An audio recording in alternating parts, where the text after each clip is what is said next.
kapitbahay mo natutulog na. Yung iba nag-aaral, yung iba may mga anak. Stop it. Stop.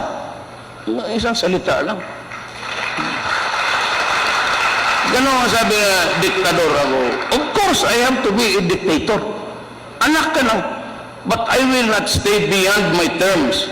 Pero kung sabihin mo na diktador ako pagka mayor, walang naniniwala eh. Ay, sabihin Panigayo, bakit pera ba niya ito? Sinusunog namin. Ganon. Tinabihan ko, ang ina ka.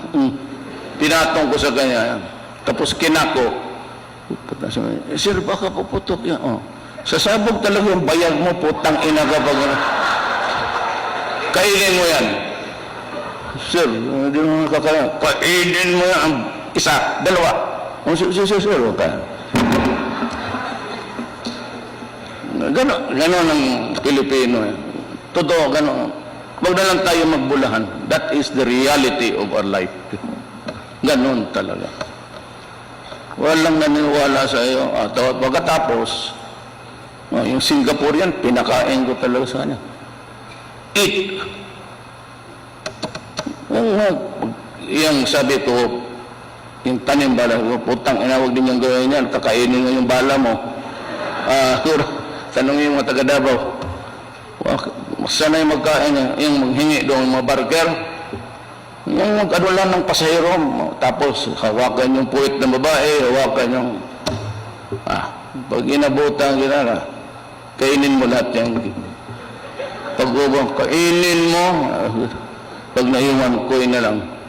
Kainin yung gano'n. Sir, hindi man ako mahilisan yan. Yan dapat, sige.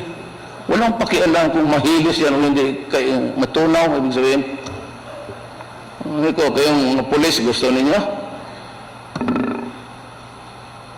Pagka sinabi ko, wala, wag. Pero it took me time also.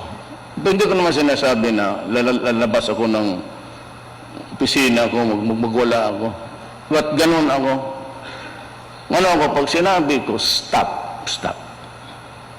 So wala na yan, wala. Pagdating mo ng bayan, kakalkalin ng baggage mo, may magustuhan, dalawa, kunin yung isa. Yung magano na para pambahay lang, not in commercial quantity. Pinapakialaman pa. Pero yung ganon, yung mga tanim ba,